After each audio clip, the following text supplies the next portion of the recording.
ನನ್ನಣ್ಣ BA ಪದವೀಧರನಾದ್ರೂ ಅವನ ಬಾಳು ಕಣ್ಣೀರಿನ ಕಡಲಾಗಿ ಹರಿತಾ ಇದೆ. ನನ್ನಣ್ಣ ಯಾವ ತಪ್ಪು ಮಾಡಿದ್ದಾನೆ ಅಂತ ಅವನಿಗೆ ಈ ರೀತಿ ಶಿಕ್ಷೆಯನ್ನು ಕೊಟ್ಟು ಕಾಡ್ತಾ ಇದೀಯ ನೀನು? ಈ ಕಾಡಿನಲ್ಲಿ ಹಗಲಿರಳು ಕಷ್ಟಪಟ್ಟು ದುಡಿದ್ರು ಕೂಡ ಅವನ ಹೊಟ್ಟೆಗೆ ತನ್ನ ಇಲ್ಲದೆ ಪರದಾಡ್ತಾ ಇದ್ದಾನೆ. ಹೇ ದೇವ, ಇಂದಿನ ಶ್ರೀಮಂತರ ದರ್ಪಕ್ಕೆ ಸಿಕ್ಕು ಬಳಲ್ತಾ ಇರೋ ಈ ಬಡವರನ್ನ ಕೈ ಹಿಡಿದು ಕಾಪಾಡಲಾರಿಯ ತಂದೆ, ಕಾಪಾಡಲಾರಿಯ?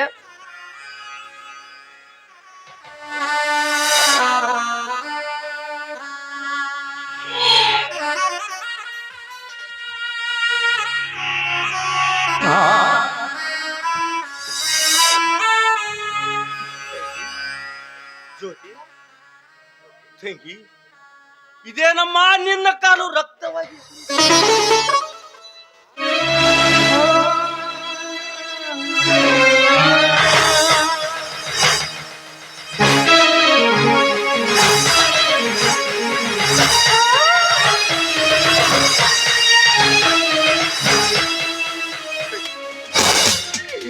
ನನ್ನನ್ನು ಕ್ಷಮಿಸಿ ಬಿಡು ಅಮ್ಮ.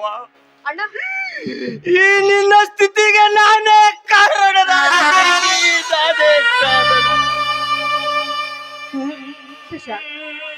ಆ ದೇವರು ತುಂಬಾ ಕೆಟ್ಟವರು. ಒಳ್ಳೆಯವರಿಗೆ ಬಡತನ ಕೊಡ್ತಾನೆ, ಒಳ್ಳೆಯವರಿಗೆ ಕಷ್ಟ ಕೊಡ್ತಾನೆ. ಇದು ನಮ್ಮ ಪಾಲಿಗೆ ಬಂದ ಪಂಚಾಮೃತ ಸವಿತ.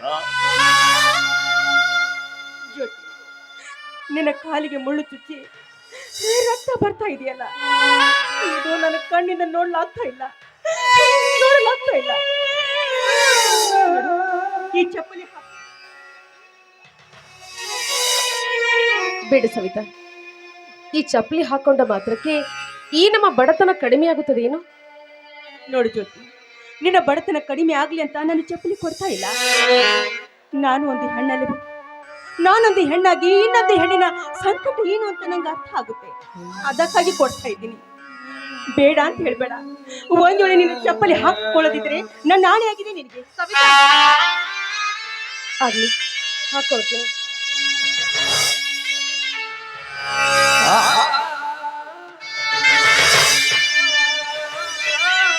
ಜ್ಯೋತಿ, ನೀನು ಊಟ ಮಾಡಿ ಅದೆಷ್ಟು ದಿನ ಆಗಿದೆ ಯಾರಿಗೂ ಗೊತ್ತು. ಊಟ ಮಾಡು, ಊಟ ಮಾಡು.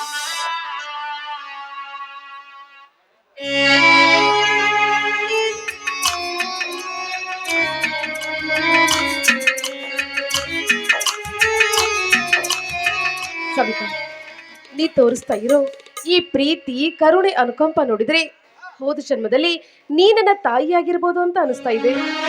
ಯಾವುದೇ ಕೆಟ್ಟ ವಿಚಾರ ಮಾಡಬೇಡ, ಹೊಟ್ಟೆ ತುಂಬಾ ಮೊದಲು ಊಟ ಮಾಡು.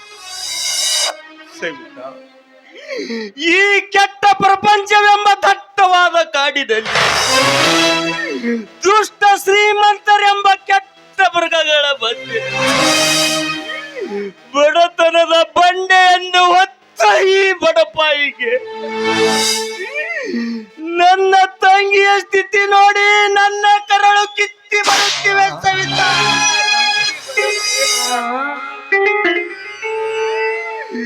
ಮದುವೆ ವಯಸ್ಸಿಗೆ ಬಂದಿರುವ ತಂಗಿಯನ್ನು ಬೆನ್ನಿಗೆ ಕಟ್ಟಿಕೊಂಡು ದುಡಿಯಲು ಹತ್ತುತ್ತಿರುವ ಪಾಪಿ ಎಂಬ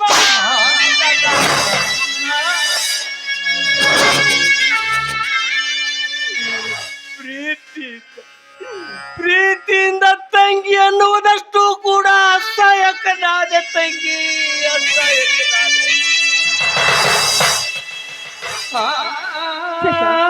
ಹೀಗೆಲ್ಲ ವಿಚಾರ ಮಾಡಿ ಈ ರೀತಿ ಮನಸ್ಸಿಗೆ ವ್ಯಥೆ ಮಾಡ್ಕೊಳ್ಬೇಡಿ. ವ್ಯಥೆಯೇ ನನ್ನ ಜೀವನದ ಕಥೆಯಾಗಿರುವಾಗ ಯಾರೇನು ಮಾಡಬೇಕಾಗಿದೆ ಸವಿತಾ? ಇದೆಲ್ಲ ನನ್ನ ದುರ್ದೈವ, ವಿಧಿ ಬೀಸಿದ ಜಾಲ. ಈ ಬಡವನ ಮೂಲ ವಿಚಿತ್ರವಾಗಿದೆ ಸವಿತಾ. ಈಗಿನ ಕಲಿಕಾಲ ಇದುವರೆಗೂ ಕಾಡುತ್ತಿತ್ತು ಸಹನವೆಂಬ ಶೂಲ. ಆ ಶೂಲದಿಂದ ಈಗ ನಾನು ಮುಕ್ತಿ ಹೊಂದಿರುವ ಈ ಮೂರ್ಖನಿಗೆ ಕಟ್ಟಿದ ಕೈ ಬಿಚ್ಚಿದಂತಾಗಿದೆ ಸವಿತಾ, ಕಟ್ಟಿದ ಕೈ ಬಿಚ್ಚಿದ. ಶಶಾಂಕ್, ಬಿಸಿಲು ತುಂಬಾ ಇದೆ, ಜ್ಯೋತಿಯನ್ನು ಕರ್ಕೊಂಡು ಮನೆಗೆ ಹೋಗಿ. ನೀನೊಂದು ಸಲ ನಮ್ಮ ಮನೆಗೆ ಬಂದು ಹೋಗು. ಆಯ್ತು, ಖಂಡಿತವಾಗಿ ಬರ್ತೀನಿ. ಸವಿತಾ, ನಾವಿನ್ನು ಬರುತ್ತೇವೆ. ನೀನು ಮನೆ ಕಡೆ ನಡೆ.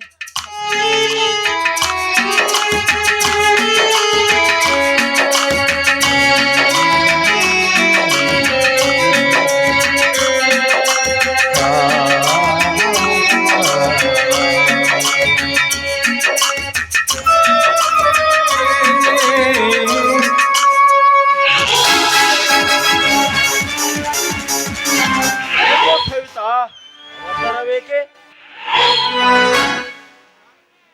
ವಿಕ್ರಾಂತ್, ಈ ರೀತಿ ಹೆಣ್ಣು ಮಕ್ಕಳನ್ನು ನಡು ರಸ್ತೆಯಲ್ಲಿ ನಿಲ್ಲಿಸೋದು ಗಂಡಸಿನ ಲಕ್ಷಣವಲ್ಲ.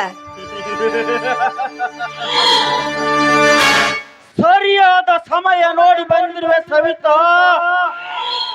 ಈ ನಿನ್ನ ಸೌಂದರ್ಯವನ್ನು ಸವಿಲು ಸರ್ಕಾರ ನಾಚಿಕೆ ಇಲ್ಲದವನೇ, ನೀನೊಬ್ಬ ಮನುಷ್ಯ ಜಾತಿಯೇನೇನೋ?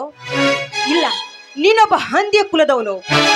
ನೀನು ಮಾನವ ಕುಲದವನೇ ಆಗಿದ್ರೆ ಮೊದಲಿನಿಂದ ಹೊರಟು ಹೋಗು. ಅರ್ಥವಿಲ್ಲದೆ ವ್ಯರ್ಥ ಮಾತನಾಡಿ ನನ್ನ ಪಿಂಡ ನೆತ್ತಿಗೇರಿಸಬೇಡ. ಈ ನಿರ್ಜನವಾದ ಕಾಡಿನಲ್ಲಿ ಒಂದು ಹುಳ ಕೂಡ ಸುಳಿವಿಲ್ಲ. ಇಂಥ ಸುಸಂಧಿಯನ್ನು ಕಳೆದುಕೊಳ್ಳಲಾರೆ. ಆ ಸವಿತಾ, ಇಬ್ಬರು ಒಂದಾಗೋಣ. ದೂರ ನಿಂತು ಮಾತಾಡೋ ನೀಚ, ಮುಟ್ಟಲು ಬರಬೇಡ. ನೋಡು, ಯಾಕೋ ಯಾಕೋ ನಿನಗೆ ಇಂಥ ದುರ್ಬುದ್ಧಿ ಬಂತು? ಯಾಕಿಂತ ಹೊಲಸು ಕೆಲಸ ಮಾಡ್ತಿದೀಯಾ? ನೀನೇನು ಒಂದು ನಿಜವಾಗೂ ಗಂಡಸಾಗಿದ್ರೆ ಯುದ್ಧ ನಡೀತಾ ಇದೆ ಕಾಶ್ಮೀರದಲ್ಲಿ, ಅಲ್ಲಿ ಹೋಗಿ ಆ ಯುದ್ಧದಲ್ಲಿ ಪಾಲಾಗೋ. ಆ ದೇವ್ರು ಮಸ್ತಾನೆ, ಅದನ್ನು ಬಿಟ್ಟು ಈ ರೀತಿ ಹಲ್ಕ ಕೆಲಸ ಮಾಡ್ತಿದೀಯಲ್ಲೋ. ನೋಡು, ನಿಮ್ಮಂತ ನಾ ಮರೆದ್ರು ಈ ಭೂಮಿಯಲ್ಲಿ ಇದ್ದಿದ್ರಿಂದಲೇ ಈ ಭಾರತ ದೇಶಕ್ಕೆ ಇಂಥ ಸ್ಥಿತಿ ಬಂದಿತ್ತು.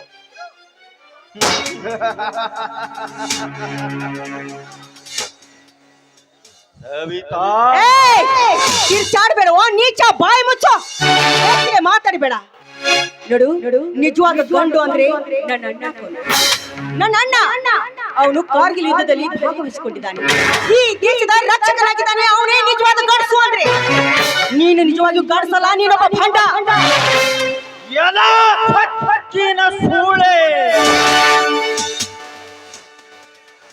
ಸೂಳೆಲೋ, ನಾನೊಂದು ಗರಿತಿ ಕುಲದ ಹೆಣ್ಣು. ಗರತಿ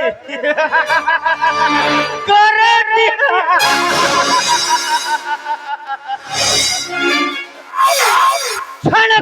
ಕ್ಷಣ ಹಾರಾಡದರು ಗರತಿ. ಗಂಡ ಕರಿಯಲಿಕ್ಕೆ ಬಂದರೆ ಗೆಳತಿಯರಿಗೆ ಹೇಳಿ ಬರುತ್ತೇನೊಂದು ಹೋಗಿ ಮಿಂಡರ ಜೊತೆ ಸರಸ ಮಾಡಿ ಬರುವ ಸೂಳೆ ರಚ್ಚನ್ನು ಈ ಸಮಾಜದಲ್ಲಿ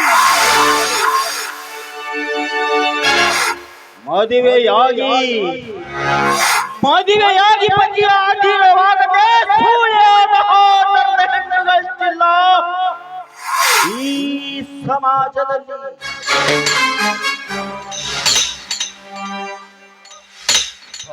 ಸವಿತಾ, ಹೊತ್ತು ಮಾಡದೆ ಕೊಡು ನನಗೊಂದು ಮುತ್ತು.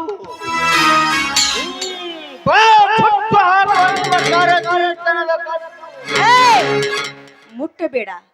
ನನ್ನ ಕತ್ತು ಹಿಸಿದ್ರು ಕೂಡ ಯಾವತ್ತು ಆಗುದಿಲ್ಲ ನಿನ್ನ ಸ್ವತ್ತು. ಮರೆತು ಮೊದಲು ಹೊರಟು ಹೋಗೋ ಇಲ್ಲಿಂದ.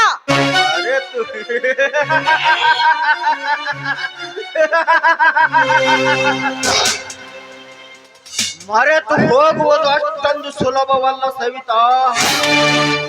ಈ ನಿನ್ನ ಸೌಂದರ್ಯವನ್ನು ನೋಡಿದ್ರೆ ಮತ್ತೆ ಮತ್ತೆ ಮತ್ತೆ ಹೆಚ್ಚಾಗುವುದು ವಿಕ್ರಾಂತನಿಗೆ ಕಾಮದ ಮತ್ತು. ಸವಿತಾ, ಆಡೋಣ ಪ್ರಣಯದಾಟ. ಲಜ್ಜೆಗೆಟ್ಟವನಿ. ನೋಡು, ನಮ್ಮಣ್ಣ ಯಾರು ಅಂತ ನಿನಗೆ ಗೊತ್ತಿಲ್ಲ. ನಮ್ಮಣ್ಣ ಏನಾದ್ರೂ ಬಂದರೆ ನಿನಗೆ ಸೀಳಿ ಬಿಡ್ತಾನೆ, ಹುಷಾರ್.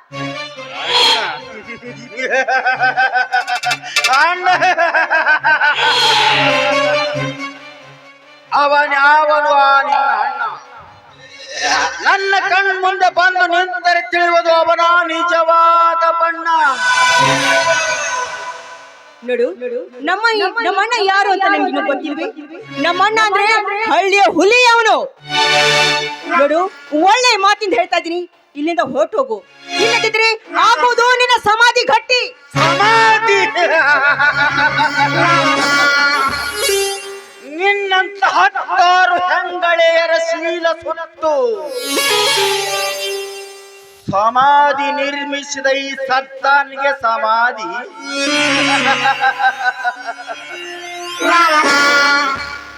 ಸವಿತಾ, ಈ ನಿನ್ನ ಯೌವನದ ಮತ್ತು ಹೆಚ್ಚಾಗಿ ಹೊರಬರುತ್ತದೆ ಸೌಂದರ್ಯದ ಸೊಬಗು. ಅದನ್ನು ನಾನು ತುಂಬಿಯಾಗಿ ಹೀರಿದರೆ ಬರುವುದು ಅದಕ್ಕೊಂದು ಬೆರಗು. ಹೇಳಿಸುತ್ತಿಲ್ಲವೇ ಈ ವಿಕ್ರಾಂತನ ತೂಗು. ಬಾ ಸವಿತಾ, ಹಠ ಮಾಡದೆ.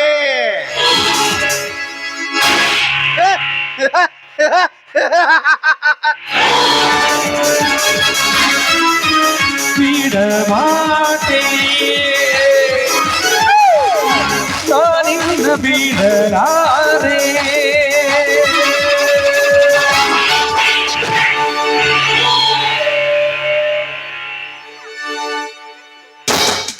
ಅವನನ್ನು ಒಂದು ಹೊಡಿದ್ರೆ ನನ್ನ ಆನೆಗೆ ನಿನಗೆ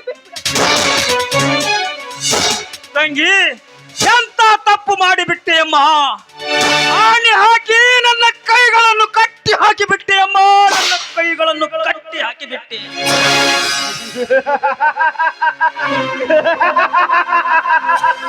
ಮತ್ತೆ ನಿಲ್ಲಿಸಿದೆಯೋ ಹೇಳಿ. ಹೇಳಿ ಅಲ್ಲಲ್ಲ ಕೇಳಿ. ಎಂದು ನನ್ನ ತಂಗಿ ತಡೆಯದಿದ್ದರೆ ನಿನ್ನ ರಕ್ತ ಭೂಮಿಗೆ ಚೆಲ್ಲಿ ಹರುಷಿ ಬಿಡುತ್ತಿದ್ದೆ ರಕ್ತದ ಕೋಡಿ. ಕೋಡಿ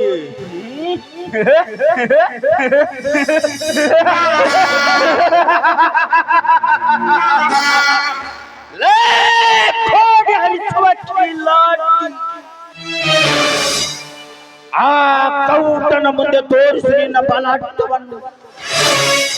ಈ ವಿಕ್ರಾಂತನ ಮುಂದೆ ನಡೆಸಲಾಡುವ ನಿನ್ನ ಪೌರುಷ. ತಂಗಿ, ಮುಂದಿಟ್ಟ ಹೆಜ್ಜೆ ಹಿಂದಿಡಲಾರದ ಈ ವೀರನ ಗುಂಡಿಗೆಯನ್ನು ಏಕೆ ತಡೆದೆ? ಹೇಳಮ್ಮ, ನಿನ್ನ ತಡೆ ಹದ್ದೆ. ಅಣ್ಣ, ನೀನು ಕೊಲೆಗಾರನಾಗುವುದು ನನಗೆ ಇಷ್ಟ ಇಲ್ಲ. ಅದಕ್ಕಾಗಿ ಈ ರೀತಿ ಆಣೆ ಹಾಕಿದೆ.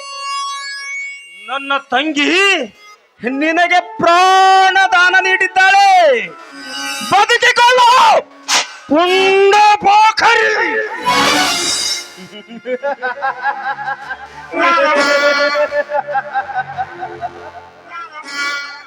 ಹೇಯ ಕರಾಳ ಕೃತ್ಯಗಳ ಸರಮಾಲೆಯಲ್ಲಿ ಹಾಕಿಕೊಂಡು ಸುರ ಸೌಂದರ್ಯರ ಸೌಂದರ್ಯ ಸಾಮ್ರಾಟನಾಗಿ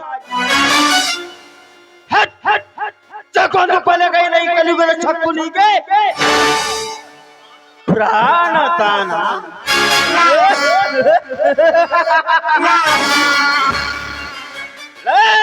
ಧರ್ಮವಂತನಾಗಿ ನಿಂತಿರುವ ಧರ್ಮಾಧಿಕಾರಿ, ಇದು ನಿನ್ನ ಧರ್ಮದ ನಾಡಲ್ಲ, ಕರ್ಮದ ಕಾಡು. ಇಲ್ಲಿ ನೀನು ವಿಷದ ಸಿಂಹವನ್ನು ಬೆಂದಿದ್ದರೆ ಅದು ಧರ್ಮದ ಪ್ರತಿಯಾಗಿ ಕರ್ಮದ ಫಲ ಕೊಡುತ್ತದೆ. ಇದನ್ನರಿತು ಹೆಜ್ಜೆ ಮುಂದಿಟ್ಟರೆ ಜಾಣ ಮರಿಯಾಗುವೆ. ಹೆಜ್ಜೆಡಲು ಕಲಿಸುವ ಲಜ್ಜೆಯ ಮಗನೇ, ನಿನ್ನಂತ ಕಾಮಾಂಧನಿಗೆ ಜನ್ಮವೆತ್ತಿದ ತಾಯಿ ಸೂಳೆ ಔಷಧಗಳಿರಬಹುದು. ಒಂದಾಗಲು ನಿನ್ನ ಬಾಯಿಯಿಂದ ಇಂಥ ಶಬ್ದಗಳು ಉಚ್ಚರಿಸುವವು. ರವಿ,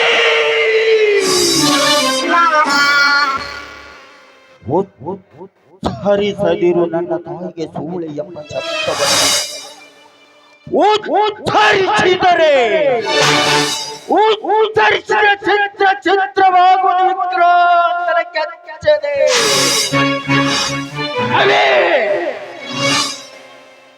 ನೀ ಹಳ್ಳಿಗೆ ಹುಲಿಯಾಗಿ ನನಗಲ್ಲ ಮಗನೇ ಯುದ್ಧ ಭೂಮಿಗೆ ಇಳಿದು ಬಾ ಅಂದಾಗ ತಿಳಿಯುವುದು ಯಾರು ಹುಲಿ ಯಾರು ಇಲಿ ಎಂಬುವುದು.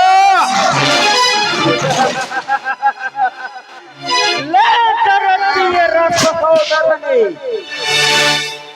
ನೀನು ತಿಳಿದಿರುವಾಗ ಈ ವಿಕ್ರಾಂತರ ಪ್ರಳಯ ಪ್ರಸ್ತಾಪದಲ್ಲಿ ಬಿದ್ದು ಬಲಿಯಾಗಬೇಡ. ಪ್ರಳಯ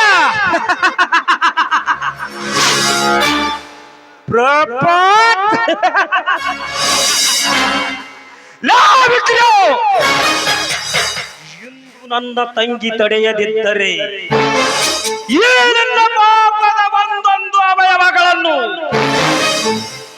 ತುಂಡು ತುಂಡಾಗಿ ಕತ್ತರಿಸಿ ಗರತೆಯಂತಿರುವ ಈ ನನ್ನ ಸಮಾಜದ ಅಕ್ಕ ತಂಗಿಯರ ಕೊರಳಿಗೆ ಹಾಕಿ ಬಿಡುತ್ತಿದ್ದೆ ಹೂವಿನ ಮಾಲೆಯಾಗಿ.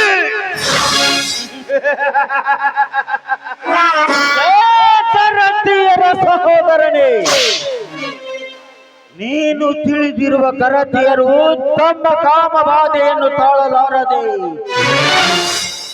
ಒಂದು ದಿನ ನಿನಗೆ ಸೆರಗು ಹಾಕಲು ಬರುತ್ತಾರೆ. Be careful.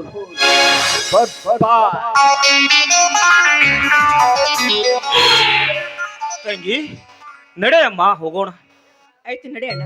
ಆ ನೀಚನ ಮಾತು ನೀನೇನು ಮನಸ್ಸಲ್ಲಿ ಇಟ್ಕೋಬೇಡ. ನಡೆ ಮನೆ